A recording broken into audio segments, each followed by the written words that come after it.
one time my tire was like not enough pressure, so I put into a what's it called, Sears. They're nowhere now. So I put into a Sears car auto service, and I got off the car, and those people working there saw me.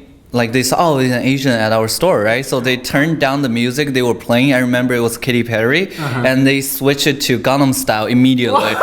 and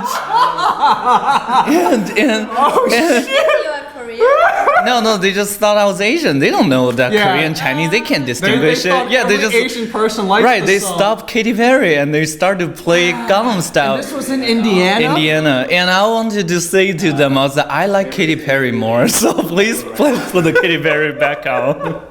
So I had a similar story. Not as epic as his, but my dad had a friend who lived in North Carolina, and in a very kind of white area, and so she gets pulled over by one of the only black officers in that area because she was speeding. And so the black officer comes over to her car window, knocks on the window, she rolls down the window. Ma'am, do you speak English? And she's like, no. And then the officer's like, oh. And then he just, yeah, exactly. The officer lets her go. So she took advantage of people's ignorance. The officer didn't want to deal with someone who can't speak English. Exactly. Even though if the officer just used his mind for a second, anyone who can get a driver's license should speak English. But he didn't make that logical connection. He just looked at the Chinese person, assumed she can't speak English, and then heard the confirmation, even though she understood his question. I know. They're questioning my age, like because I look really small. They think you're 12, right? Yeah, something like that. And what do you say? Do you go with it? Are you like, yeah, I'm 12? No, I just ignore them. You don't even talk to them? You're just like... I went to Indiana University. A lot of people there haven't, experienced any Asian culture or any other foreign culture at all.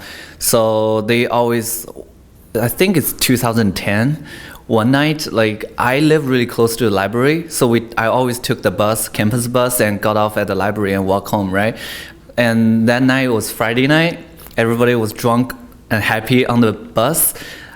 I just got off from some activity, and I was going dorm and put down something and go out with my friends.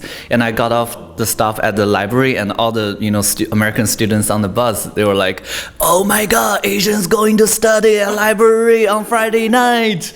They just started to scream in the whole bus. And I looked back, I was like, "Fuck you guys!" So I just walked out. Just walked out. Yeah. Yes. And they always, like at college, people are really stupid and fun, and like especially Midwestern colleges. Sorry, Midwestern. I know. They're a lot of them can be very close-minded, and also I remember like I got not yelled at, but screamed at a lot when I like just walking at night by myself. Like those drunk people happy, they would just pass me, and they're gonna roll down the window and scream something really stupid to you. They'll be like, "Oh, China, Asian," something like that. Doesn't make sense. One time I got screamed, "I love your pants." Pants? And I was like, what the fuck? When I was in high school, I had people roll down and yell stuff too. I used to be in cross country when I was in my sophomore year of high school, and it was always Hispanic people. I'd be running, and Hispanic people would drive by, roll down their windows, be like, "Oh!" Kung Fu. Yeah, like Kung Fu. It's always Hispanic people doing that kind of stuff. But for you, I guess because in the Midwest, it's like white people.